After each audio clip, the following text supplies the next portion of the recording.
Yes, salut tout le monde, c'est l'élevage de Julien et aujourd'hui on se retrouve pour une nouvelle de l'élevage que beaucoup m'ont demandé. Donc je vous la réalise malgré le mauvais temps parce qu'en ce moment c'est très compliqué. Je profite qu'il y ait une petite accalmie, qu'il ne pleuve pas trop pour vous faire une vidéo. Donc on va faire le tour de l'élevage comme d'habitude. On va parler un petit peu des changements, des projets et puis voir un petit peu tous les sujets qui sont encore présents à l'élevage. Donc dans un premier temps, du côté des marences, comme vous pouvez voir, le bassin s'est rempli totalement.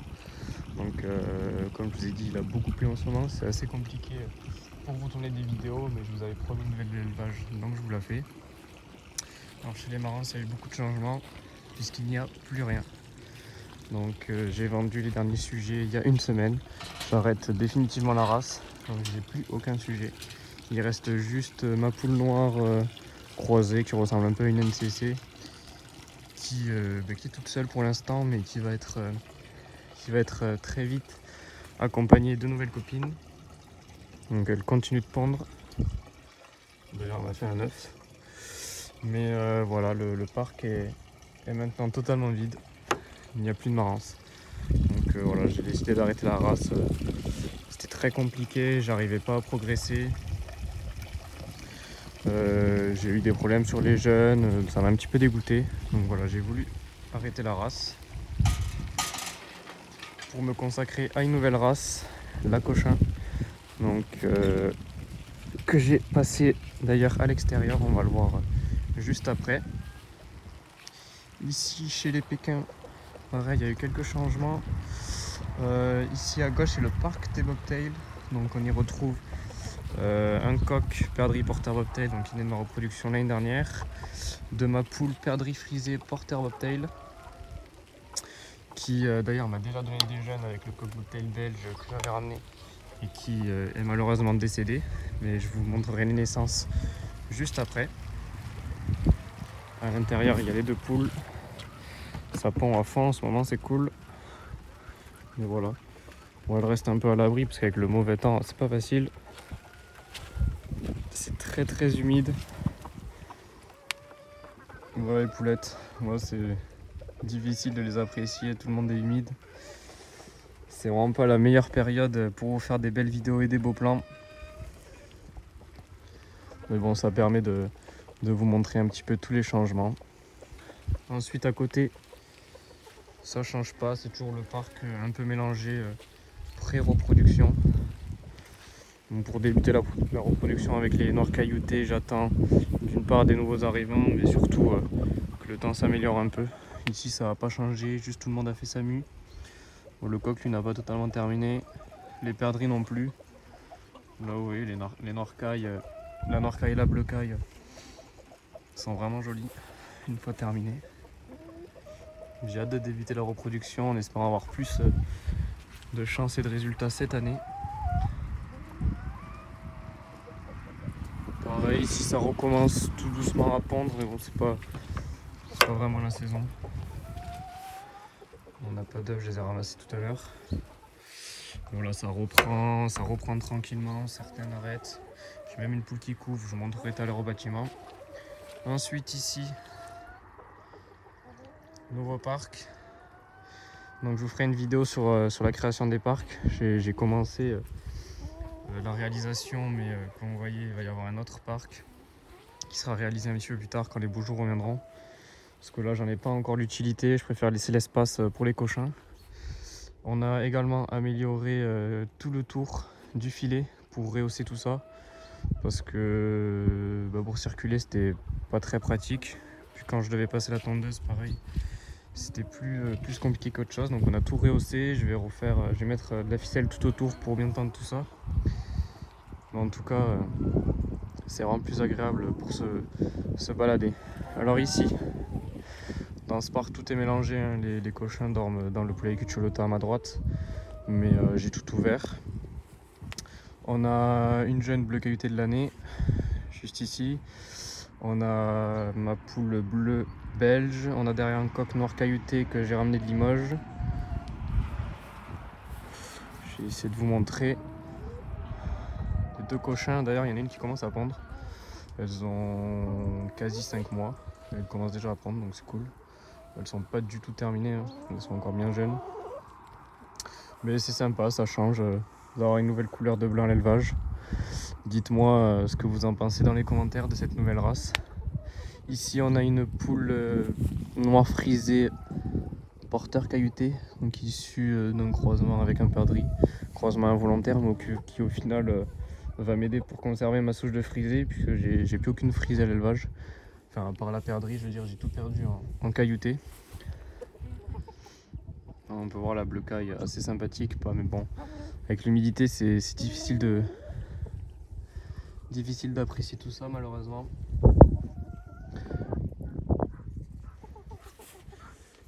Coq noir caille qui est très jeune aussi, mais qui va être assez sympathique. Hop, je vais essayer de vous montrer un petit peu la bleue. Elle est vraiment superbe. J'ai hâte de faire la reproduction avec tout ça. J'attends des nouveaux arrivants, mais je vous en dis pas plus en caillouté.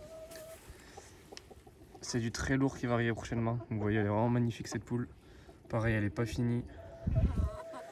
Elle est encore jeune. Puis l'humidité et le froid, ça aide pas forcément.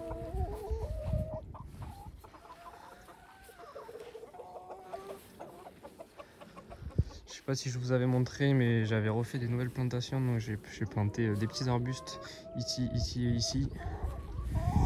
Et également des bambous juste là, histoire de faire de la végétation, de faire un peu d'ombre, en plus de tout le reste qui a bien poussé, notamment mon miscanthus. C'est vraiment super. Ça s'est super bien développé, je suis super content. Pareil pour la haie ici de Troène, ça va faire vraiment beaucoup d'ombre pour l'année prochaine, c'est nickel, c'était l'objectif. Puis avec ces deux nouveaux parcs, ça va vraiment être super. Ici ça change pas, le poulet Cucciolata. J'ai investi également dans quelques nouveaux matériels, que ce soit mangeoire et abreuvoir. Ici avec un système anti-gaspillage, c'est vraiment sympa d'ailleurs. Ça permet vraiment d'éviter que les poules en mettent partout. C'est juste une coupelle en plastique en fait à rajouter sur la mangeoire. Et honnêtement ça fait le taf. Donc voilà un petit peu pour les parcs extérieurs. Tout le monde va bien. Malgré le petit souci sanitaire que j'ai eu récemment. Donc je vous en parlerai un petit peu plus dans le bâtiment de ce qui s'est passé. Mais c'était vraiment compliqué, il y a une période où c'était assez compliqué de venir voir les poules. C'était un peu le dégoût de mon côté. J'ai même pensé à arrêter l'élevage. Mais bon, maintenant avec les premiers jeunes qui sont arrivés, la motivation est là. Donc c'est vraiment super. Puis au final, je vous expliquerai tout ça après, mais tout s'est bien terminé. Voilà un petit peu pour les parcs extérieurs. Donc on va aller voir rapidement les sabelpodes, puis on va aller dans le bâtiment parce qu'il fait vraiment pas beau dehors. Il fait froid, il y a du vent, c'est humide. On a la poule croisée dont je vous parlais, qui est juste à côté de la mangeoire. Je vais vous la montrer rapidement. Pareil ici, j'avais commencé l'implantation d'une haie. Donc ici on a un charme qui pousse tout le long. Quelques troènes sur le côté, donc ça va pousser petit à petit, c'est cool. Voilà la poulette. Bon, elle est un peu seule pour l'instant, mais je vais lui mettre des copines, je vais lui mettre les cochins. J'attends que la période humide passe, puis je vais lui mettre des cochins. Je vais sûrement la changer de parc pour pas qu'elle reste toute seule. Je vais la mettre avec les cochins et puis je vais la garder pour les œufs cette poule. Voilà pour tous les parcs extérieurs, donc on se retrouve juste après au sabelpot, puis dans le bâtiment. Alors on se retrouve au sabelpot, il recommence à pleuvoir. Ils se sont tous mis à l'abri. Bon, ici ça va pas trop changer, hein. Toujours la poule noire, son poussin et le trio de citronnés, tout en mue. Là, on les voit qui sont perchés juste au-dessus. Mais voilà, là, pour ce parc ça va pas changer, pas de reproduction perdue cette année.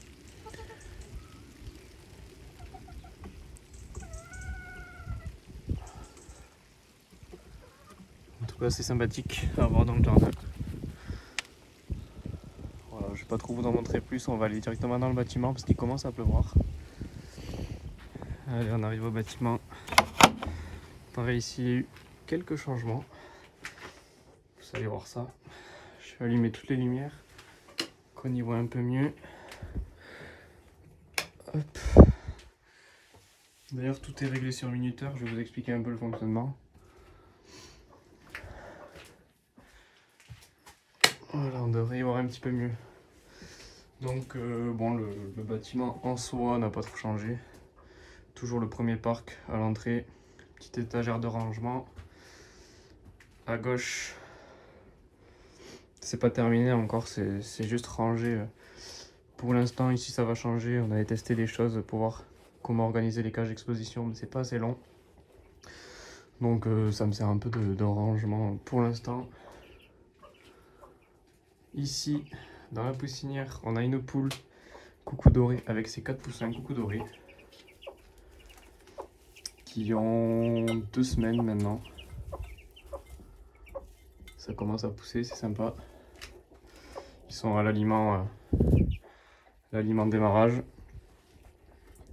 Donc ils vont rester dans la poussinière jusqu'à ce que j'y place les poussins qui sont actuellement à l'intérieur, que je vais vous montrer après.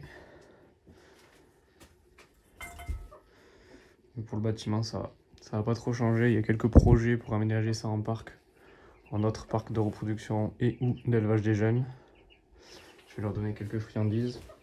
Pour l'aliment démarrage, j'utilise l'aliment Pintado d'Indono de chez Gasco, Cotenco. Ça fait largement l'affaire, 23% de protéines.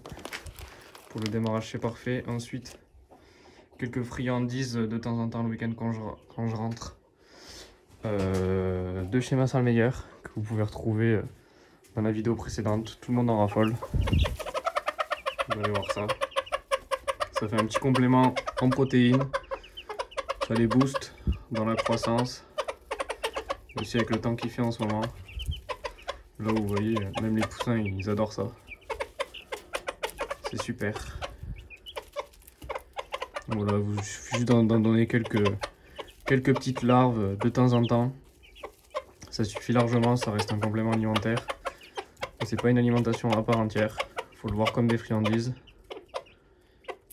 En tout cas, vous voyez qu'ils en raffolent. Là pour l'instant, j'utilise les verres de mouche soldat. Mais tout le reste fait entièrement l'affaire. Et puis après, en complément pour les poussins, on peut donner un petit peu de farine. Tout ça, je vous l'ai présenté dans la dernière vidéo. N'hésitez pas à aller y faire un tour pour découvrir les produits. Ensuite, ici, on est en parc de reproduction avec la poule perdrix dorée belge qui n'a pas totalement fini sa mue, que j'ai épilé, donc c'est pour ça qu'elle a quasi plus de queue. Pareil, mon coq qui était présent à Limoges. Ça pond pas encore ici. Ils sont tous épilés. D'ailleurs, dites-moi si une vidéo sur l'épilation vous intéresse. Donc là, on voit pas trop, mais il n'y a plus rien sur ses fesses. Lui, c'est pareil. Et encore, ça fait 3 semaines, 1 mois que je l'ai fait, donc ça commence à disparaître. On n'a toujours pas d'œufs, mais bon, j'attends impatiemment. Après, c'est pas trop la saison, mais avec l'éclairage, il faut laisser le temps, il faut pas être pressé. On est qu'en décembre. En tout cas, poule très sympathique. J'ai vraiment hâte d'avoir des jeunes issus de cette poule. On verra ce que ça donne. Je vais leur donner des petites friandises également. Vous allez voir, tout le monde en raffole.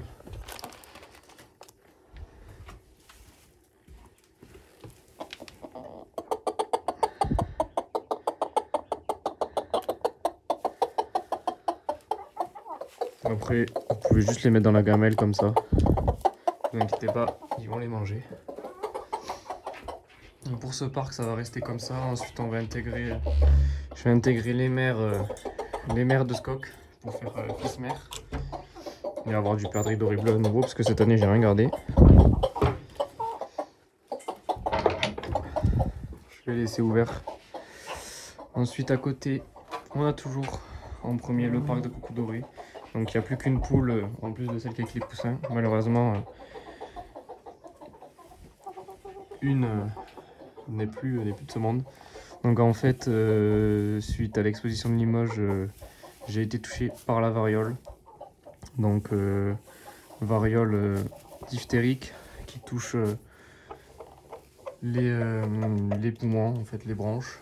Donc ça induit des problèmes respiratoires et ça fait des pustules sur la tête des poules. Donc là tout est rétabli, j'ai réussi à avoir un vaccin. Donc j'ai vacciné tout l'élevage. C'était une période assez difficile, j'ai eu en tout 4, 5, 6, 7 poules touchées. J'ai eu une seule perte. Donc heureusement aucune de mes poules n'a été touchée. J'imagine qu'il y a un lien avec le stress malgré tout. Et toutes les poules que j'ai achetées à Limoges et les coucous dorés qui étaient très sensibles ont été touchées. Ici on a un parquet de perdrix dorés. Je sais pas si je vous avais présenté les nouveaux arrivants. Donc c'est les perdrix dorés italiennes que j'ai ramenées de Limoges. Très sympathiques. 2 poules perdrix dorés bleues. Bon, elles ont pas du tout fini leur mue. Avec un coq perdrix doré. Donc, vous voyez ici sur cette poule les restes. Donc du coup oui, dans ce parquet on a 3 perdrix dorés de souche italienne et ma perdrix dorée issue de ma reproduction de cette année qui était à Limoges, ma jeune, que j'ai gardée. Qui de base dans le parc à côté avec la poule noire cailloutée qui couvre là-bas. Donc elles sont mélangées parce qu'elles sont en quarantaine, c'est pas du tout un croisement volontaire avec les perdrix dorés. Mais comme il y avait la variole dans le bâtiment, j'ai préféré tout laisser en quarantaine, mélangé ou pas. Et puis comme j'ai eu des œufs, j'ai tout mis en couveuse. Parce que je me suis dit que c'était l'occasion. Et du coup, voilà, donc ils arrivent à passer d'un parc à l'autre. Il faut que je termine de grillager, mais c'est pas un problème, j'ai déjà mis tous les œufs en reproduction, enfin en couveuse. Donc pour l'instant c'est nickel, et puis tout le monde va mieux à cause de la variole. Ils étaient en sale état, surtout les 2 poules, mais j'ai réussi à les sauver grâce à des bains de bétadine, en grattant l'infection dans la bouche, et puis un peu d'huile essentielle titrie sur les pustules, et puis tout est passé, elles sont quasiment rétablies. Il reste à peine quelques traces sur la tête, mais en 3 semaines elles se sont guéries toutes seules. Donc après ça a vraiment pas changé quoi, toujours les coucous dorés. À côté la noircaille. Et puis dès que je recevrai les nouveaux arrivants en noircaille, sûrement en début d'année 2022, on va attaquer la reproduction des noircailles. Donc j'ai plusieurs parcs à faire. J'aurai 3 coques, 2 que je vais utiliser. Mon vieux allemand, on verra peut-être en fin de reproduction, mais surtout le jeune que vous avez vu dehors et le nouvel arrivant. On va faire des croisements donc avec mes noircailles, mais également la bleue unie pour refaire une souche de bleu caillouté, et puis avec ma propre bleu caillouté. Donc j'ai vraiment hâte de pouvoir démarrer cette reproduction également en noir caillouté, en espérant que le reste que j'ai mis en couveuse soit satisfaisant. Voilà un petit peu pour tout ce qui est du bâtiment. Donc si vous avez des questions, des remarques, toujours n'hésitez pas dans l'espace commentaire. Et puis on se retrouve juste après à la couveuse. Avant qu'on se retrouve à la couveuse, n'hésitez pas à me dire si ça vous intéresse que je vous fasse une petite vidéo en vous parlant des huiles essentielles que j'utilise dans l'élevage. Donc je fais des pulvérisations un peu dans les bâtiments, ou quand il y a des maladies, j'utilise quelques huiles essentielles. Donc si ça vous intéresse, pareil, n'hésitez pas à me dire dans les commentaires. Je pourrais faire également une vidéo sur les produits que j'utilise pour la désinfection et l'entretien de mon bâtiment et des poulaillers. Donc n'hésitez pas à commenter et à me dire si une vidéo sur tout ça vous intéresserait. Alors on se retrouve à la couveuse qui n'a pas changé, toujours la Brinsea Ovation Advance. J'ai eu un souci cette année avec le ventilateur au bout de 3 ans, je l'ai acheté en 2019. Donc j'ai juste remplacé le ventilateur et maintenant elle tourne nickel. Donc, en termes de réglage on est toujours pareil. 37,6, 25% d'humidité, donc j'ai pas mis d'eau, c'est l'humidité ambiante. En hiver il y a suffisamment d'humidité pour pas mettre d'eau jusqu'à l'éclosion. D'ailleurs on va activer ensemble le retournement. Ça fait 3 jours qu'ils y sont.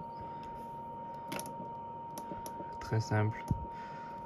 On va au mode de retournement, on appuie sur 1, ça se programme. Puis l'intervalle de retournement, si ça vous intéresse, c'est toutes les 40 minutes. Donc je crois que j'ai réglé au maximum. Ah non, même pas. Donc je l'ai réglé à toutes les 40 minutes, ça suffit largement. Pour ce qui est des autres réglages, si jamais ça vous intéresse les réglages, je pourrais refaire une vidéo. Mais voilà, vous me dites en commentaire si ça vous intéresse. Mais aujourd'hui on va pas s'attarder dessus. Donc dans la couveuse, qu'est-ce qu'il y a? Il y a 25 œufs de bobtail. Donc suite à la perte de mon coq bobtail, j'ai mis tous les œufs que j'avais, j'en ai 25. Donc il y a des œufs de pure bobtail, des œufs de bobtail X perdrix dorée. Donc on va voir ce que ça donne. Sur la dernière couveuse, il y avait des œufs avec la perdrix dorée. Sur 4, les 4 étaient fécondés. Je vous montrerai les poussins juste après qui sont dans ma chambre pour l'instant. Et ensuite on a des perdrix dorés. Donc on a des perdrix dorés du coq italien sur ma poule, également sur la noircaille, mais ça à la naissance je le verrai, donc ce sera éliminé si c'est des coqs, et puis pour les poules ça partira sûrement à la vente. Et ensuite on a des perdrix dorés issus du coq italien sur les poules italiennes, donc perdrix dorés bleus. On va voir ce que ça donne. Les poules italiennes n'étaient pas épilées, le coq non plus, donc on verra ce que ça donne. Là ça fait à peine 3 jours que je les ai mis. Je vous ferai sûrement une vidéo mirage qu'on va voir ensemble. Je pourrais vous faire quelques plans du mirage, vous expliquer comment ça fonctionne. Puis on pourra voir ensemble le développement des embryons et les ratios. On pourra faire une vidéo complète là-dessus avec le réglage sur la couveuse. Dites-moi si ça vous intéresse. Donc on pourra faire ça. Plus le projet vidéo sur l'épilation si ça vous intéresse pour la reproduction, si vous avez des difficultés chez vous ou si vous ne savez pas comment faire. Donc pour tout ça, n'hésitez pas à me le dire en commentaire. Et puis on se retrouve tout de suite avec les poussins pour clôturer la vidéo. Alors, nous voilà avec les poussins. Qu'est-ce qu'on a ici? On a du coucou doré. Donc juste ici, un jeune coq. On a une petite poule coucou doré ici. On a un autre coq juste derrière. Ensuite, on a 2 poussins issus de perdrix X noircaille. Donc comme j'ai dit, si c'est des poules je vais garder, si c'est des coqs ça sert à rien, ça fait des coqs totalement impurs. Même dans les poules je vous conseille pas de faire ce croisement. Moi je l'ai fait involontairement parce que c'était en quarantaine et j'ai pas pu identifier les œufs, mais j'avais envie de débuter la reproduction. Ensuite on a des poussins perdrix femelles. Donc on a une femelle ici, une femelle là, et une autre femelle ici. Et enfin, après 3 ans de travail, 3 ans d'espoir, j'ai enfin réussi à avoir mon premier bobtail frisé, juste ici. Donc je suis très content, j'ai hâte de voir comment ça va évoluer. C'est vraiment une grande victoire.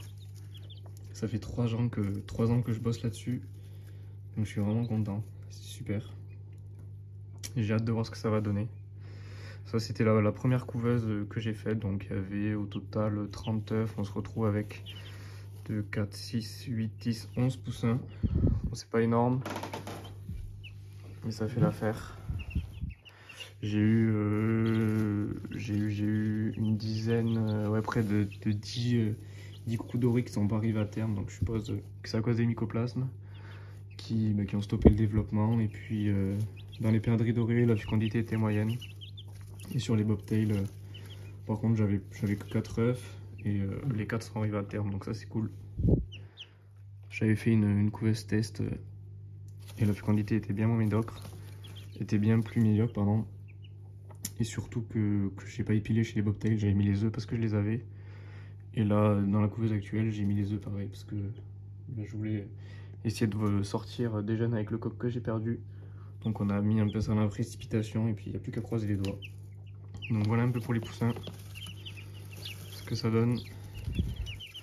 Pareil, nourri à l'aliment de démarrage que je vous ai montré tout à l'heure. Puis quand ils auront un peu grandi, qu'ils passeront dans le bâtiment, je complémenterai tout ça avec les produits de Marsan Meyer.